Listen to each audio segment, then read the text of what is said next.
That will just about do it for yearlings in 2021 for us.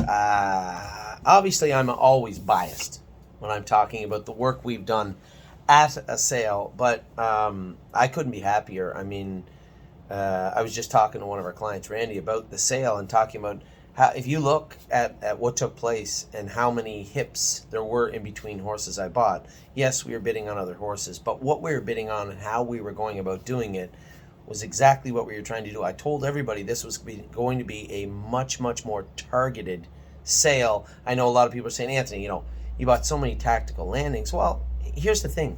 You guys know because you've seen it, but maybe not a lot of people understand. We've already broke those horses that we got in Lexington, right? We've already been going with them. I could train Horn Player, Una Madonna. I could train those horses right now. They feel so good.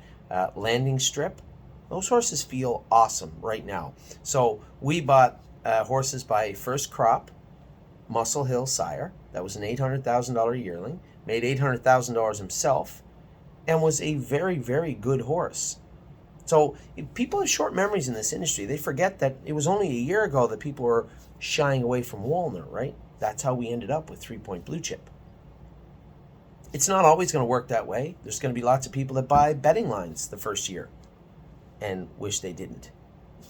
It happens. It is a gamble. It's an added gamble, but at the same time, I think in an industry that is full of gambling, betting on a horse like Tactical Landing with the book of mares that he got, it's not really that much of a gamble, I don't think. And then when you factor in, especially what took place here in Harrisburg, you factor in, we've already broke 4 of them, seen them go. And I just told you I could train 3 of them.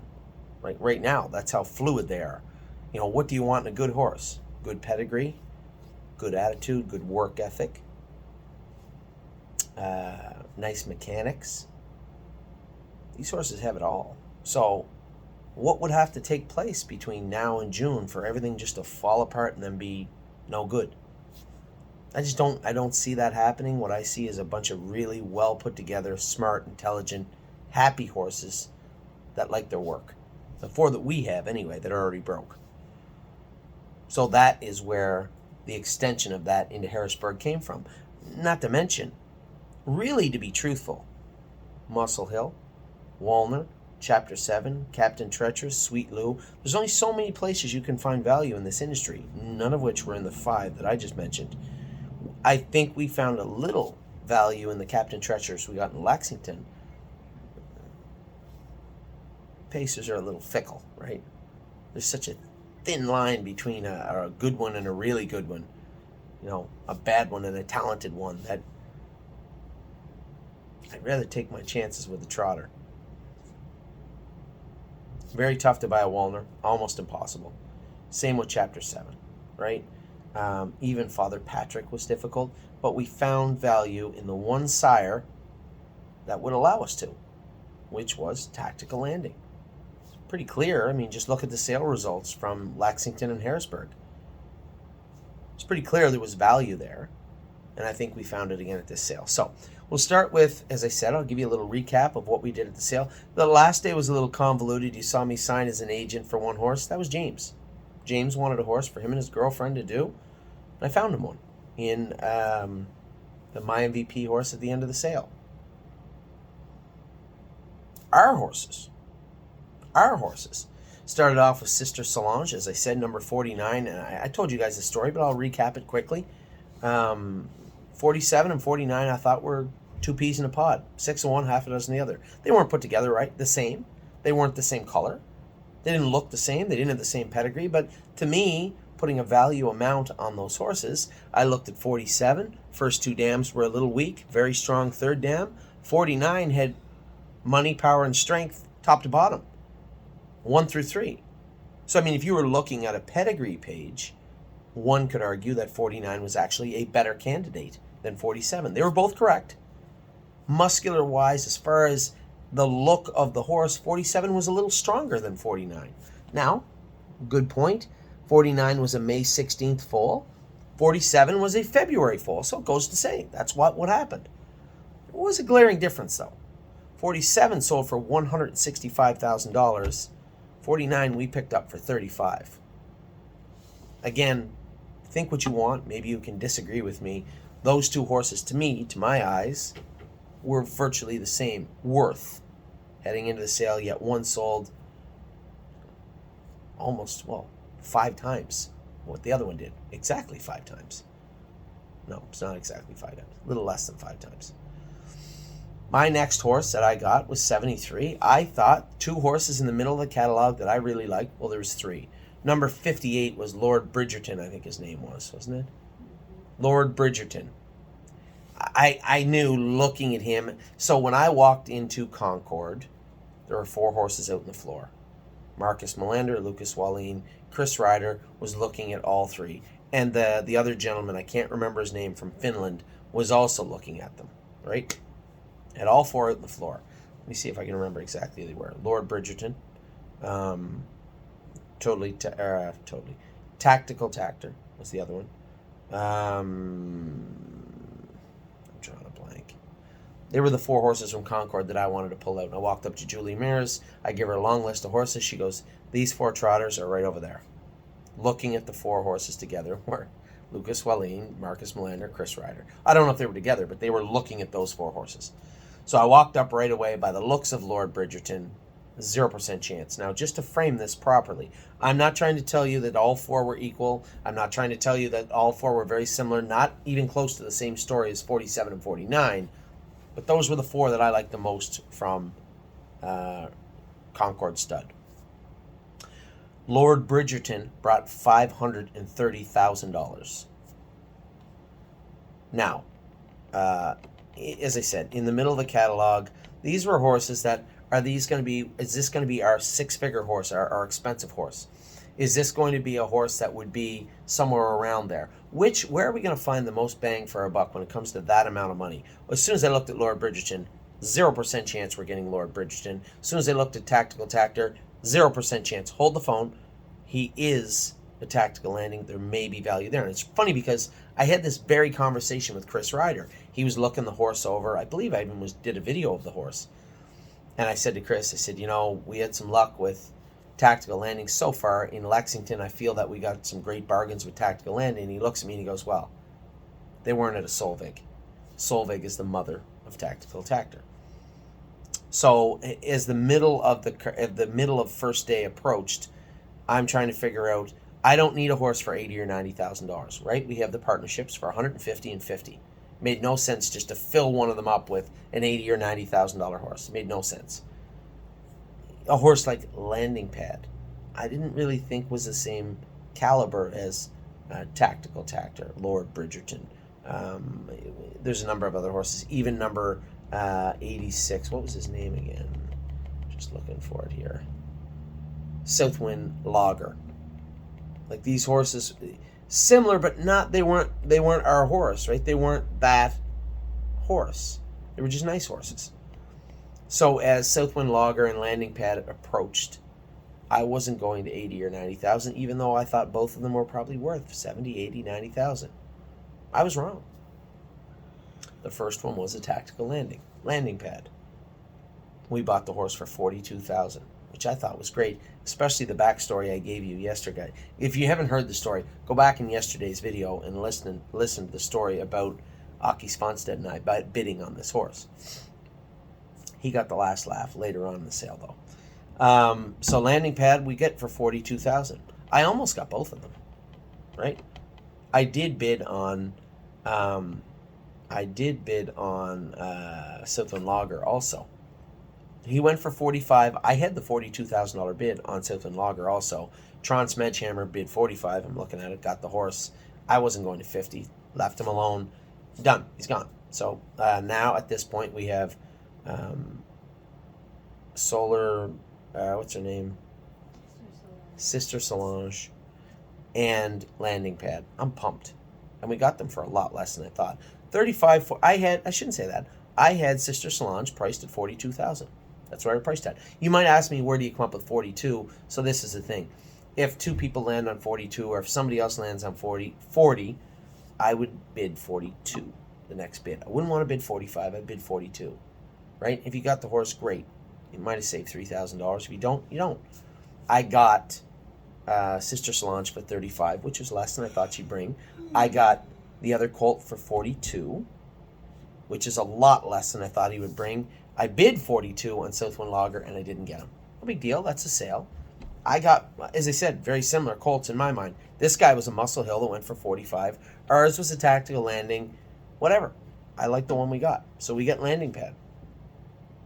Next up was, I love, I think International Money's going to do good. I'm a little concerned he didn't get as strong a book as some of the other sires, but he made very nice horses. Number 82, truthfully, I thought was worth 25 to 32. I wouldn't have bid more than 32 for him.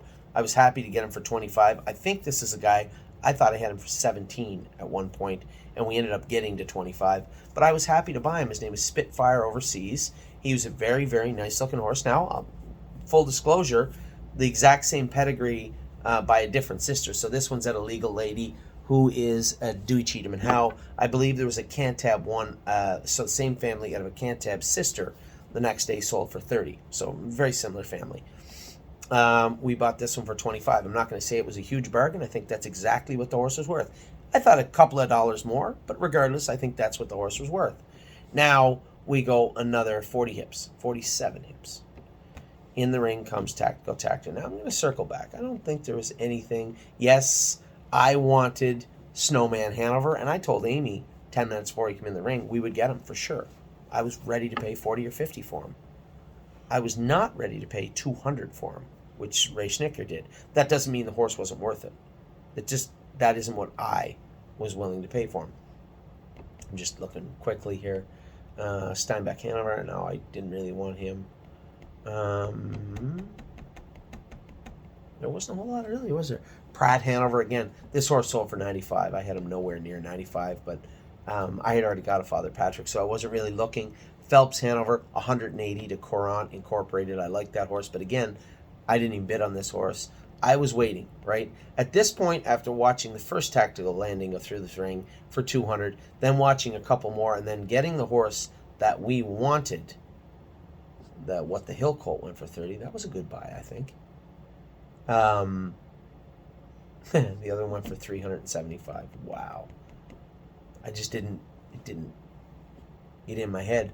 After watching our Tactical Landing go for 42 that I thought was worth 70 or 80, now I'm thinking to myself, maybe I have a shot at Tactical Tactor. Maybe. 120 to 150, maybe. I knew there was a lot of power left in the sale, so there was a good chance Marcus Melander might be waiting. I don't know how much money he has. The guy might have $1 billion and just buy everything he wants. I don't know what's going to happen. So I'm trying to convince myself in my head as he comes in the ring, we're going to get him. I walk over to the side, and I thought I had him at 120. But I'm thinking, if the bidding's slowing at 120, surely I can get him in the next 30.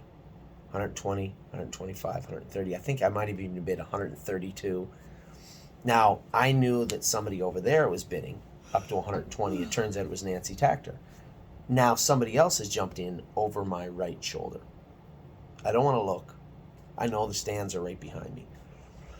This person and I go back and forth, and you guys know the story if you watch the one yesterday. We go back and forth too, and I thought I bid 150. We both bid 150 at the same time. The bid spotter took the person over my right shoulder's bid instead of mine. And I never stretched, but I said, you know what? It's fate. There's only two of us left. Maybe that person's limit is 150 also. I thought I had the 150 bid, but there's nobody, I can't appeal it. It's just the way it is. So the voice in my head, if this is his limit, one more bid will get that horse. And if it's not, you're out. Who cares? I bid 155. The hammer drops. I turn around, it's Chris Ryder. And I knew he loved the horse because he looked at him with me the day before. And he looked right at me and he kind of smiles. If you all ever met Chris Ryder, a really, really nice man and a great horseman. So one thing, the two people that were bidding on this horse with me were Nancy Tactor and Chris Ryder. So we're fishing in the right pond for sure. And two, I looked at him and he looked at me and he just looked at me and he said, I wanted him too. And it turned out he had bought a couple of pacers earlier on in the first day, which maybe softened him up a bit. It turned out that Lucas Wallin was trying to wait and buy 3-Point Blue Chip's sister for $475,000. And it turned out also that Marcus Melander was waiting, I think, for Atlanta or Manchego's sister or brother, whatever it was, and didn't get that horse. He went to 600. It went for 750 or 700, whatever it was. So again, you talk about placement in a sale. If Totally Tacked had been before, maybe even the second pacer that Chris Ryder bought, we wouldn't have got him. And if he had been after, probably, especially when Marcus Melander didn't get the horse he wanted, we wouldn't have had him. So we were lucky to get this horse, I believe, for a number of reasons. I can't believe last night I went to bed thinking about the horses we have. I never would have dreamed that at any point in my life we would have a barn full of yearlings with the power and the clout that we have. Have Shake It Jerry's brother. They have alarm detectors, sister. They have a horse of the caliber of Una Madonna. Those are just three. The list can go on and on and on. To say that we've improved the stable from year to year is accurate. To say that we've improved it from 2020 to 2021 into 2022 would be a gross understatement. The bloodlines we have in that barn right now are incredible. And I can't wait for 2022 to come around. I can't wait for the summer. Very exciting times at the stable. So now we have Totally Tactical. We're changing the name, by the way. We're going to change the name to, what's the name again? Brace for Landing. Cool name. I'm going to change it to Brace for Landing. No disrespect to Jimmy Tactor, but I like that name better. So that was 3 down. I am, as you can imagine, I am floating around. And I know, at this point, now we have 4 horses. Happy about all of them. The guy for 25 fits in perfect. Wait until you see this horse. We talk about all the high-end horses we got. Wait until you see Spitfire Overseas. He is a knockout. And then, quite frankly, I said to Amy before Baumhugger's sister came in, 5 fish species. I thought the dumbest name in the world. Then Amy Googled it, and it's some famous painting. It's actually Kelly. Oh, Kelly did? Oh, Kelly Googled it. It's some famous painting. So I'll probably leave the name. At least it has meaning. Before I just thought it was like ridiculous, but now it has name. That is meaning. Probably leave it. I said to Amy, before this horse ever came in the ring, I was positive that 5 fish species was coming home with us. There was a 0% doubt in my mind. Between 30 and 42, she was ours, and I would get her. And it happened it played out just like I thought it would. The only difference was we got her for $2,000 less than I thought we would. We got her for 40 instead of 42. I thought we would get her. We did. The simple reason being, she is a better looking, bigger filly than Baumhugger. It was 32,000, I think, or 37. But at the time we bought Baumhugger, she was the first foal out of a Cantab Hall mare. Great family, but a first foal, and she was very, very small. This filly now has a sister who's a stakes champion, made $106,000, is bigger than Baumhugger is right now. But she's not without her deficiencies. Her knees are a little offset. But as I said to Mark Treffy when we were talking about her and our other group of people that was with us, thank you, by the way, Preston, who showed up, Mark, Steve, Michelle, obviously Jim Newton was here too. We had a great time. And then Steve, who was here also. We had a great time with everybody that showed up. And as I said to everybody, when you watch this filly's video, 2 things are glaringly obvious. She's not going to interfere, right? She doesn't look like she's going to hit anywhere. She hits the ground light up front. For a filly with offset knees, if you hit the ground hard on a knee that's a little offset, I would think there would be some problems. But as light as this filly hits the ground, I don't think there'll be any problems. And if you want to look long term, she's really probably worth more as a broodmare than $40,000 right now. My take.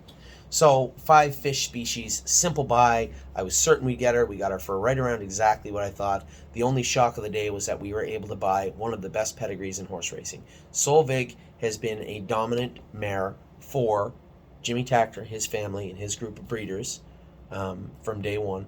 And for us to have a pedigree of this caliber is shocking. And a feather in our cap, quite frankly. We were lucky that Tactical Landing was out this year. If that horse had been a female instead of a male, it's not in the sale. If it had been by Walner, it's a $400,000 or $500,000 horse, easily. We are very, very lucky this horse is by Tactical Landing and is a male, or we would not have it. So day one ends. We got 5 horses. We got 5 fantastic horses. I am pumped that we got them. Now I go in the next day, and at this point, we got everything we want. Now I just got to fill up horses. Now we're super targeted. Only want the horses we want. I wait, and I wait, and I wait. Again, Tactical Landing, International Money, maybe the odd Father Patrick. We found value where we wanted it, but value is always going to be found this year, at least, with Tactical Landing and International Money. I purchased number 212, an International Money colt, February 6th foal. His name is Austral Hanover. He is out of a sister to Spicy Wings. The third dam is a champion 2-year-old filly. Now, 1991. This is the third dam. 1991 Trotter of the Year. Dan Patch Trotter of the Year. Almost an angel. She only made $500,000 in North America and then went on to make just a tick short of $1 million in Europe. So a fantastic horse in her own right. Lots of speed in this family. Lots of talent. This was a simple purchase. $19,000 fit in perfectly with us. And the most surprising purchase, aside from Tactical Tactor, the most surprising purchase of the entire sale is, oh my gosh, number 374. Number 374, now I wasn't looking for an Indiana bred, was not on my list of things to do, but I just watched Burke buy an Indiana bred for 70 or 80,000 maybe 45 minutes before. I thought this horse was one of the most interesting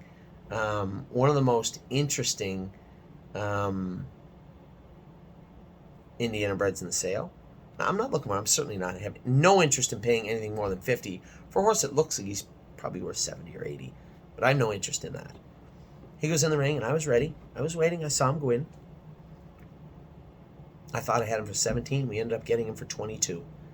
He is a brother, a Cantab Hall brother in Capricornus that made 250, just under 300 in North America, and another 250 as he was exported to probably Sweden, I guess, because Marcus Melander had him. He raced against every good horse in his division at 2 and 3. He was in all the Grand Circuit races, all of them. He was the favorite in the Wellwood, finished second that year to Ben Bergeron's horse. The second dam is the dam of Cedar Dove. In her own right, made $1.2 million, took a mark of 152. Maybe even more notably than that is the fact that she's the mother of When Doves Cry, one of the best horses on the planet right now. Oh my gosh, I'm still, as I sit here and talk, I think he's an $80,000 horse. We got him for $22,000. So when you're looking at value in the sale, aside from the expensive horse, the Tactical Landing colt, Tactical Tactor, aside from him, the most value, and that's hard to assess value on that horse. I think we got him for what we got him for, and I'm happy. But by far, the most value in my mind was found in, oh my gosh, by far. I believe that was it for day number 2. We went into day number 3 and only bought one horse. No, was it for day number 2? 5, 7? Yeah, I only bought one horse. I waited all day long. I had a top pick of the day, but he was way at the end of the sale. I did bid on some horses that I did not get. I bought a horse for James.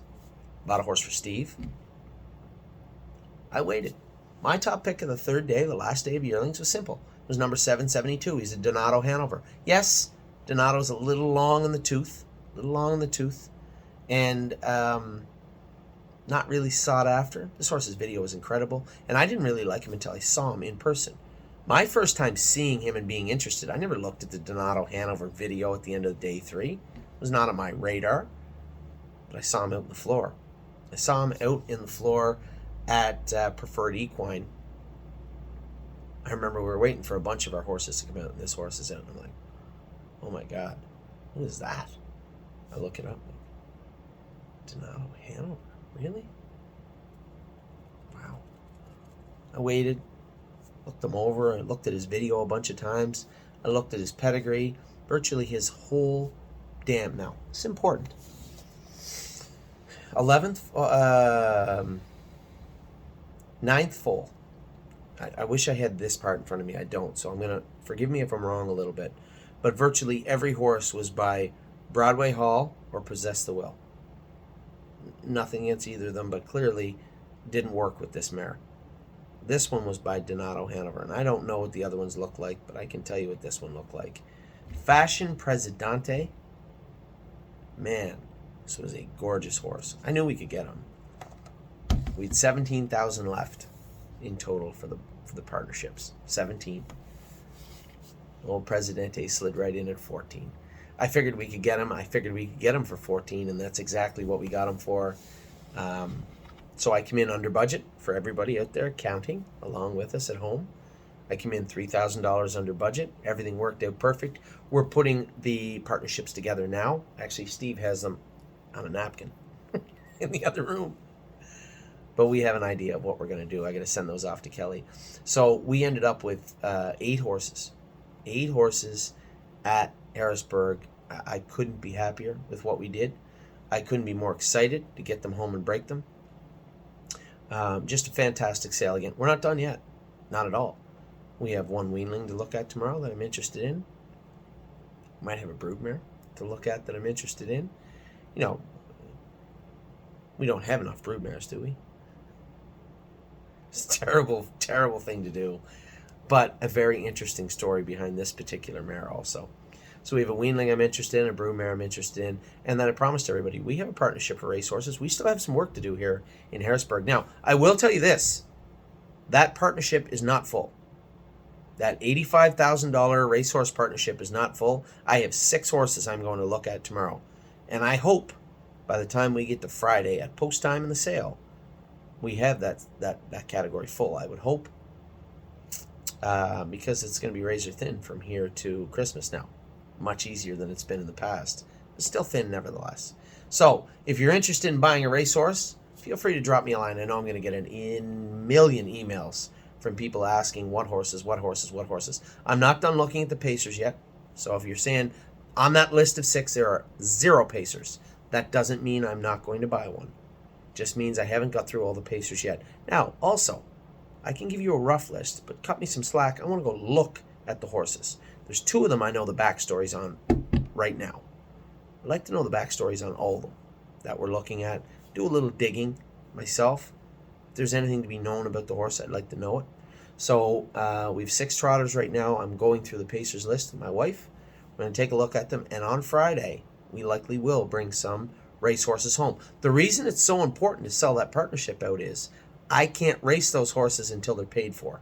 And I would rather not leave Harrisburg with 60% of them paid for and have to scramble around for money. So if you're interested in buying a racehorse, now would be the time to speak up.